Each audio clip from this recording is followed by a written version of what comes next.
Hello student, मैं Shivam Sharma talk on sociology channel में आपका बहुत बहुत स्वागत करता हूं। और इस समय हम यूजीसी नेट 2023 जो दिसंबर में एग्जाम होने वाला है उसके लिए प्रिपरेशन कर रहे हैं और क्रम वाइज सारे थिंकर को देख रहे हैं। इस समय हम कार्ल मार्क्स को पढ़ा रहे हैं। 2 वीडियो कार्ल मार्क्स पे बन चुके हैं, आप प्लेलिस्ट में जाके देख सकते हैं। और ये आज तीसरा और लास्ट वीडियो होगा जो कि बहुत बड़ा नहीं होगा लेकिन बहुत ही इम्पोर्टेंट होगा। चलिए हम आज का वीडियो देखते हैं और आज का टॉपिक शुरू करते हैं। मार्क्स ने सामाजिक संरचना के सिद्धांत से। मार्क्स ने सामाजिक संरचना का सिद्धांत दिया था। मार्क्स ने सामाजिक संरचना के सिद्धांत में 2 संरचना की बात की है, एक सब स्ट्रक्चर और दूसरा सुपर स्ट्रक्चर। अधोसंरचना और अधिसंरचना के बारे में बात करते हैं। ये अधोसंरचना में क्या आता है? उत्पादन प्रणाली आता है। और अधिसंरचना में क्या आता है? विचार आते हैं, विचार, आइडियोलॉजी। ठीक, कार्ल मार्क्स जो है विचार को, आइडियोलॉजी को हमेशा सेकेंडरी मानते हैं। ठीक, प्राइमरी क्या है? उत्पादन प्रणाली। इनके जो विचार है वो उत्पादन प्रणाली के आधार पर है जो कि भौतिक है। कैसे है? भौतिक। इसको आप लोग याद कर लीजिएगा। इसमें उत्पादन प्रणाली, उत्पादन के संबंध और उत्पादन की शक्तियां आ जाती हैं। ठीक, मार्क्स का जो सामाजिक संरचना है 2 प्रकार का है, और अधोसंरचना और अधिसंरचना। अधोसंरचना के बदौलत ही अधिसंरचना का निर्माण होता है। जैसा अधोसंरचना रहेगा, जैसी भौतिक आवश्यकताएं होंगी, जैसे भौतिक प्रणाली, उत्पादन के प्रणाली होंगे, उत्पादन के संबंध होंगे, उत्पादन की शक्तियां होंगी, वैसे ही अधिसंरचना, वैसे ही विचार का निर्माण होगा। ये कौन कहता है? ये कार्ल मार्क्स कहते हैं। वहीं एक पिछले वीडियो में आप लोग याद करिए, हीगल हीगल का विचार था। हीगल क्या कहते थे? जैसे विचार होंगे वैसे ही उत्पादन प्रणाली होगी, वैसे ही भौतिक चीजें होंगी। और मार्क्स क्या कहते थे? मार्क्स उसमें कहे थे कि हीगल सर के बल खड़ा है, उसको हम सीधा किए हैं, पैरों के बल किए, सीधा किए हैं।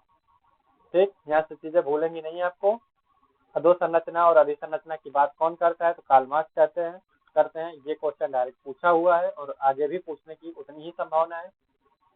क्वेश्चन यूजीसी नेट में, ये तो ऊपर के क्वेश्चन हो गए। यूजीसी नेट में जो क्वेश्चन पूछता है और पूछने की संभावना है, जो कि इस बार भी पूछ सकता है, वो ये पूछ सकता है कि अधोसंरचना में क्या आता है और कार्ल मार्क्स ने अधिसंरचना, सुपर स्ट्रक्चर में क्या रखा है। ठीक, तो अधिसंरचना में वो क्या रखते हैं? विचारों को रखते हैं। और अधोसंरचना में वो किसको रखते हैं? भौतिक वस्तुओं को रखते हैं, भौतिक तथ्यों को रखते हैं, उत्पादन प्रणाली को रखते हैं।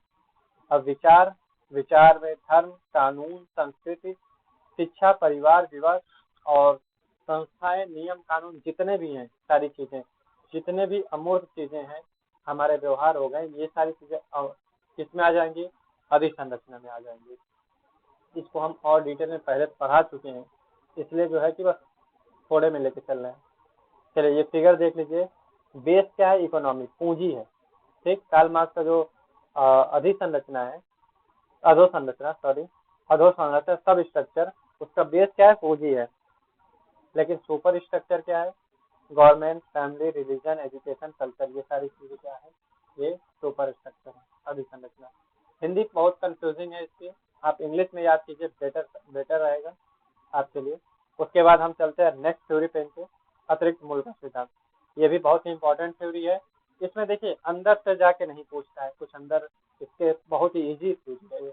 अंदर से नहीं पूछता, डायरेक्ट पूछता अतिरिक्त मूल्य का सिद्धांत या सरप्लस वैल्यू की थ्योरी कौन दिया है या सरप्लस वैल्यू की बात कौन करता है? तो वो कार्ल मार्क्स करते हैं। अब ये अतिरिक्त मूल्य क्या है? अतिरिक्त का मतलब आप जानते ही होंगे। अतिरिक्त मतलब एक्स्ट्रा होता है, जो बच जाए। ठीक, मूल्य, मूल्य का मतलब यहाँ पूंजी से है।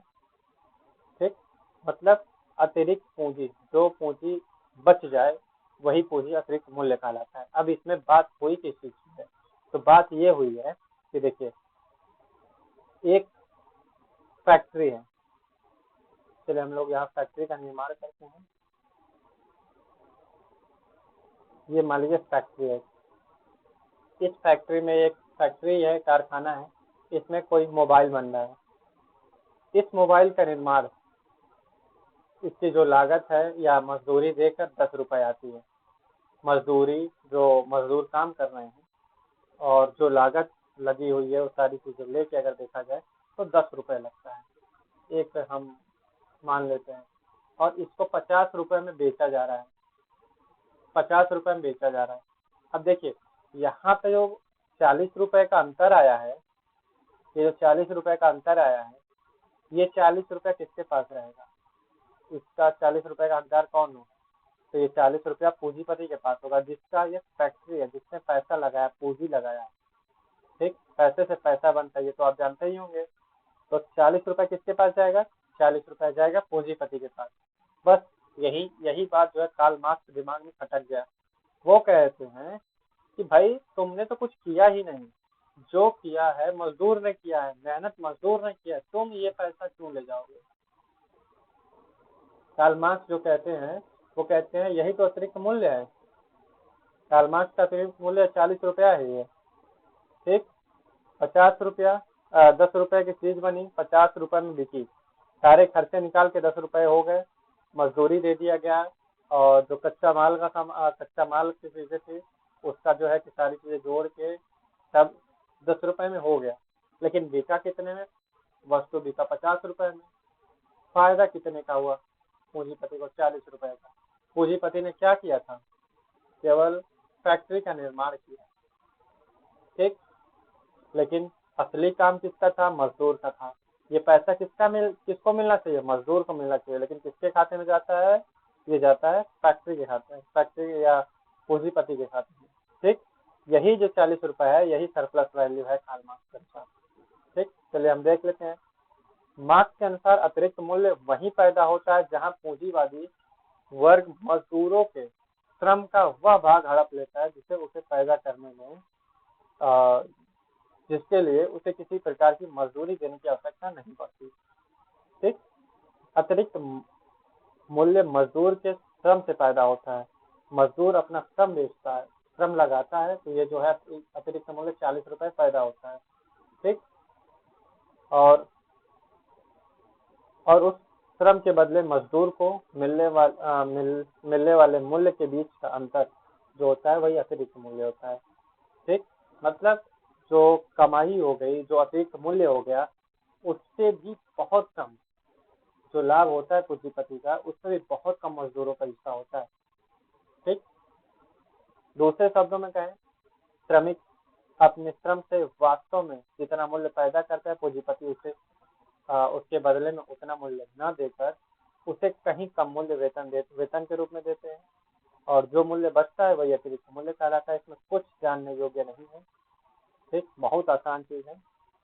आई होप आपको समझ में आ गया होगा। अब चलते हैं नेक्स्ट थ्योरी, क्लास, जो कि एक कहते हैं अहम हिस्सा है सोशियोलॉजी में भी और कार्ल मार्क्स के थ्योरी में भी। ये बहुत ही अहम रोल निभाता है। मार्क्स कहते हैं कि व्यक्ति जो है सामाजिक प्राणी तो है ही, साथ साथ वर्ग प्राणी भी है। उसको वर्ग बहुत पसंद है। आपको पता है भारत में हिंदू है, मुस्लिम है। ठीक, तो हिंदू मुस्लिम में कॉन्फ्लिक्ट होता है, या किसी भी धर्मों में। ये जो है कि भारत में धर्मों में भिन्नता पाई जाती है, और हर धर्मों में, हर कास्ट में, हर जो है कि जनजातियों में क्या होता है? कॉन्फ्लिक्ट होता है। अगर इसे हटा के जहाँ भी मुस्लिम कंट्रीज में जो है केवल एक धर्म मुस्लिम ही है, वहाँ भी कॉन्फ्लिक्ट है। वहाँ शिया सुन्नी के बीच कॉन्फ्लिक्ट है। जहाँ केवल हिंदू हैं वहाँ ब्राह्मण क्षत्रिय वैश्य शूद्र के नाम पे कॉन्फ्लिक्ट है। तो मार्क्स कहते हैं कि विश्व का कोई भी कोना हो, समाज का कोई भी कोना हो, व्यक्ति और या समाज अपने आप को वर्गों में अपने आप विभाजित कर सकता है। ठीक, उसके बाद ये कहते हैं कि जो ये वर्ग का विभाजन होता है जो उत्पादन के नवीन तरीकों से होता है। जब उत्पादन का तरीका बदलेगा तो वर्गों का क्या होगा? विभाजन हो जाएगा।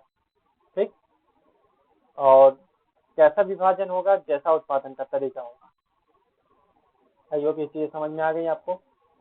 अब देखिए, समाज स्वयं अपने आप को वर्गों में विभाजित कर लेता है। यह विभाजन धनी निर्धन में हो सकता है, शोषक शोषित में हो सकता है, शासक और शासित शासित में हो सकता है। ठीक।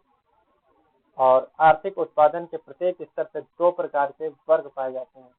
मार्क्स कहते हैं समाज में हर समय समाज में दो वर्ग पाए जाते हैं। ठीक। केवल दो समाज को छोड़ दिया जाए तो हर समय ये चार प्रकार के समाज की बात करते हैं, पांच प्रकार के समाज की बात करते हैं, सॉरी, ये पांच प्रकार के युगों की बात करते हैं। युग की कौन कौन सा? आदिम आदिम साम्यवादी युग, दासत्व युग या इसको प्राचीन समाज भी कहते हैं, सामंतवादी युग, पूंजीवादी युग, एक लास्ट है समाजवादी युग। उसको इसमें नहीं रखा गया है क्योंकि वो अभी आया नहीं है, इसलिए इसको हम पिछले वीडियो में बता चुके हैं, वहां से आप देख सकते हैं। तो इसको हम समझेंगे वर्ग का निर्माण कैसे कैसे हुआ है। तो देखिए, आदिम समाज में या आदिम साम्यवादी समाज में, जनजातीय समाज में वर्ग विहीन समाज था। उसमें किसी भी प्रकार का वर्ग विभाजन नहीं था, हायरार्कीज नहीं थी। लेकिन दासत्व युग आते आते जब उत्पादन प्रणाली में परिवर्तन हुआ, पूंजी का अधिकार किसी एक के हाथ में गया, तो स्वामी और दास दो प्रकार के वर्ग बन गए। क्या बन गए? स्वामी और दास। स्वामी के पास क्या होती थी? दास को प्रताड़ित करने के लिए या कार्य कराने के लिए अधिकार होता था। ये दास को पैसे दे के खरीदा रहता था। दास जानवरों के भाव बिकता था। उसके बाद सामंतवादी समाज। सामंतवादी समाज में व्यवस्थाएं थोड़ी सी ठीक हुई। यहाँ से एक स्थायी रूप से वर्ग का जो है कि बहुत अच्छा उदाहरण पेश होता है, क्योंकि सामंतवादी और कृषक दास के रूप में होता है। ये इस दास से तो काफी अच्छी स्थिति थी कृषक दास का, लेकिन फिर भी वही चीजें कुछ न कुछ इनडायरेक्टली वही चीजें थी। तो कृषक दास में क्या था? सामंत होते थे और कौन होता था? किसान होते थे। सामंत के पास क्या होता था? खेती होती थी बहुत ढेर सारी, जिससे किसान खेती करता था और हमेशा पूरे आजीवन ये खेती करता था। इनके बच्चे करते थे, उसके बाद उनके बच्चे करते थे, ये पुश्तों में चली जाती थी खेती, और उनको केवल जीवन यापन के लिए ही पैसे मिल पाते थे या अनाज मिल पाता था। ठीक। ये सामंतवादी समाज। और पूंजीवादी समाज में क्या है? बुजुर्गा और सरवारा। इस चीज को बहुत ध्यान से याद कर लीजिएगा आप लोग, बुजुर्गा और सरवारा को। यहाँ हम इसको हाईलाइट कर देते हैं, इसको हम हाईलाइट कर देते हैं बुजुर्गा और सरवारा को। ये सब पूछता है कि बुजुर्गा और सर्वहारा की बात कौन करता है, तो बुजुर्गा और सर्वहारा की बात कार्ल मार्क्स करते हैं। अब ये पूछता है क्वेश्चन कि बुजुर्गा में कौन आते हैं? बुजुर्गा में वो आते हैं जो पूंजीपति होते हैं, सर्वहारा में श्रमिक आ जाते हैं। जो शोषक होता है वो बुजुर्गा में आ जाता है, शोषित होता है वो सर्वहारा में आ जाता है। ठीक, ये चीज समझ में आ गई होंगी। इसमें किसके पास होता है धन? पूंजी जो है बुजुर्गा के पास होती है, इसमें सामंत के पास होती है, इसमें स्वामी के पास होती है। ठीक, ये चीज समझ में आ गई।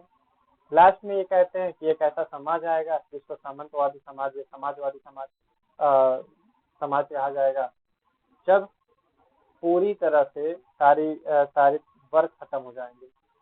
सॉरी, सामंतवादी समाज नहीं, समाजवादी या साम्यवादी समाज कहा जाएगा, जिसमें पूरी तरह से वर्ग खत्म हो जाएगा और सबको संसाधन के समान अधिकार मिलेगा। चले आगे नेक्स्ट फिर देखते हैं वर्ग संघर्ष का सिद्धांत। वर्ग का निर्माण जब हो गया है, वर्ग का निर्माण ये हुआ, तो संघर्ष तो जायज है ना। क्यों? संघर्ष कब होता है? देखिए, जब भी जो शोषक है, जो शोषण कर रहा है, उसका शोषण इतना बढ़ जाए कि जो शोषित है उसके बर्दाश्त की क्षमता से बाहर हो जाए, तो ये क्या कर देगा? ये एक वर्ग बनाएगा और वर्ग बना के विद्रोह का रूप ले लेगा, विद्रोह कर देगा, संघर्ष कर देगा, क्रांति आ जाए, क्रांति कर देगा। ठीक, तो ये क्या हो जाएगा? ये जो मुट्ठी भर शोषक लोग हैं उनकी जनसंख्या खत्म हो जाएगी और शासन किसका हो जाएगा? शासन सर्वहारा वर्ग का हो जाएगा। ये कार्ल मार्क्स का कहना है। कार्ल मार्क्स कहते हैं समाज में हमेशा दो विरोधी वर्ग रहते हैं, एक शोषक, दूसरा शोषित वर्ग होता है। शोषक वर्ग की शोषण नीति असहनीय हो जाती है, तब एक स्तर पर इन दोनों वर्गों में संघर्ष स्पष्ट दिखाई देने लगता है। कम्युनिस्ट घोषणा पत्र में मार्क्स और एंजल्स ने लिखा है, अभी तक के सभी समाजों का इतिहास वर्ग संघर्ष का इतिहास है। ये मोस्ट इम्पोर्टेंट है, आप इसे जरूर से याद कर लीजिएगा। अभी तक के सभी समाजों का इतिहास वर्ग संघर्ष का इतिहास है। ठीक,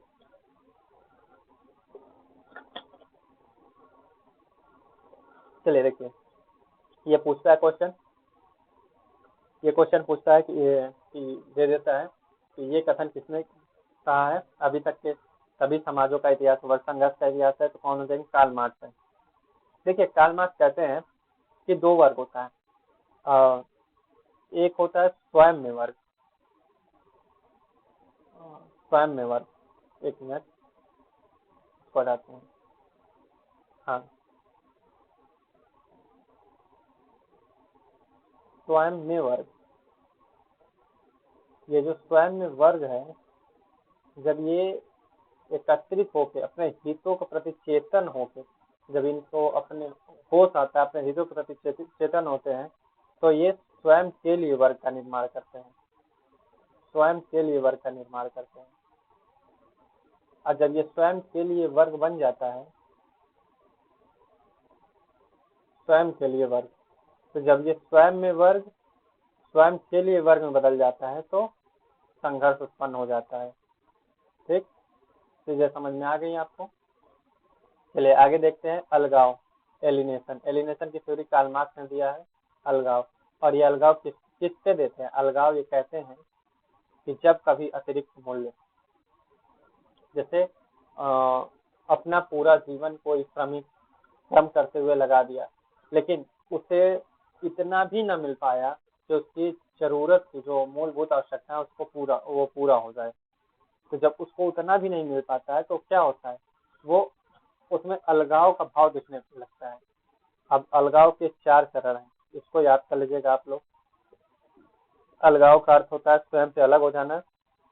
इसके 4 चरण हैं, कौन कौन से, उत्पादन की प्रक्रिया, उत्पादन से, मालिक से और अपने आप से अलगाव हो जाता है। अब उत्पादन की प्रक्रिया से अलगाव का मतलब क्या है, सृजनहीनता के कारण, मतलब वो कोई भी चीज बना रहा है तो उसकी पहचान उससे नहीं होगी। जैसे टाटा, टाटा में न जाने कितने टाटा के प्रोडक्ट्स हैं जो बनते हैं समाज में। आप किसको जानते हैं, टाटा को जानते हैं, लेकिन क्या उसमें आप जो मजदूर काम कर रहे हैं दिन रात एक कर दिया उनको जानते हैं, नहीं। बहुत जानते हैं, सीईओ को जानते होंगे, एचआर को जानते होंगे, लेकिन उनके जो मजदूर काम कर रहे हैं उनकी कंपनी में उनको कोई नहीं जानता है। तो जब उनको कोई नहीं जानता है, और क्या होता है कि जैसे एक गाड़ी बन रही है, एक कंपनी में गाड़ी बन रहा है, अब जो मजदूर उस गाड़ी को बनाया है वो मार्केट में गाड़ी जाने के बाद वो खुद मजदूर उस गाड़ी को एफर्ट नहीं कर पाता है। जब वो उस गाड़ी को खुद एफर्ट नहीं कर पाता है तो अपने काम के प्रति और अपने प्रति हीन भावना उसके अंदर जन्म ले लेती है। जब जन्म ले लेती है तो वो क्या होता है, उत्पादन प्रक्रिया से अलग हो जाता है, फिर उस काम को वो छोड़ देता है। वो कुछ अच्छा काम करने लगता है या तो उस काम, अब फिर उससे उसका उस काम में मन नहीं लगने लगता है, फिर उत्पादन से दूर हो जाता है। क्यों, क्योंकि उसका शोषण होता है, उसको बहुत कम पैसे मिलते हैं। मालिक से दूर हो जाता है, मालिक से उससे प्रतिस्पर्धा होने लगती है कि हम बना कर दे रहे हैं, वस्तु का निर्माण हम कर रहे हैं, लेकिन उसका लाभ कौन ले जा रहा है, मालिक ले जा रहा है। अपने आप से अलग होने लगता है, जब वो अपनी मूलभूत आवश्यकताओं को भी नहीं पूरा कर पाता है और अपने जीवन में असफलता देखने लगता है, तो वो क्या होता है, अपने आप से भी अलग हो जाता है। यहीं से उसके मन में सुसाइड की भी भावना जन्म ले लेती है। ठीक, ये 4 चरण आप लोग याद कर लेंगे, बहुत ही इंपॉर्टेंट है। और आगे हम कुछ इंपॉर्टेंट चीज देख लेते हैं, मार्क्स का सर्वहाराकरण। सर्वहाराकरण ये कारण नहीं है, ये करण है। सर्वहाराकरण या दरिद्रीकरण की बात कौन करता है, तो मार्क्स करते हैं। उसके बाद बुजुर्गीकरण की बात कौन करता है, बुजुर्गीकरण की थ्योरी जो देते हैं गोल्ड फोर्थ देते हैं। और मार्क्स को आर्थिक निर्धारणवादी, ये पहले वीडियो में बताया जा चुका है कि मार्क्स को आर्थिक निर्धारणवादी कहा जाता है। और आज ये वीडियो कार्ल मार्क्स की जो सीरीज है वो समाप्त हो गई। और आप लोग कमेंट बॉक्स में कमेंट करके जरूर से बताइएगा कि आप लोग को ये कार्ल मार्क्स कैसे लगे, कार्ल मार्क्स की थ्योरी जो हमने आज समझाई है या 2 वीडियो पहले ही समझाई है, वो कैसे लगे, क्या चीज़ें समझ में आई, क्या चीज़ें नहीं समझ में आई, जरूर से बताइएगा, जिससे मुझे भी मोटिवेशन मिले और आगे ऐसे ही मैं आप लोग को वीडियो बनाऊं, आप लोग की डाउट क्लियर करूं और सक्सेस में थोड़ा मेरा भी सहयोग हो सके। ठीक है, इसी के साथ हम मिलेंगे नेक्स्ट वीडियो में, और चैनल को लाइक करिएगा, सब्सक्राइब करिएगा, शेयर करिएगा, और पसंद आए तो जरूर से कमेंट करिएगा। Thank you so much.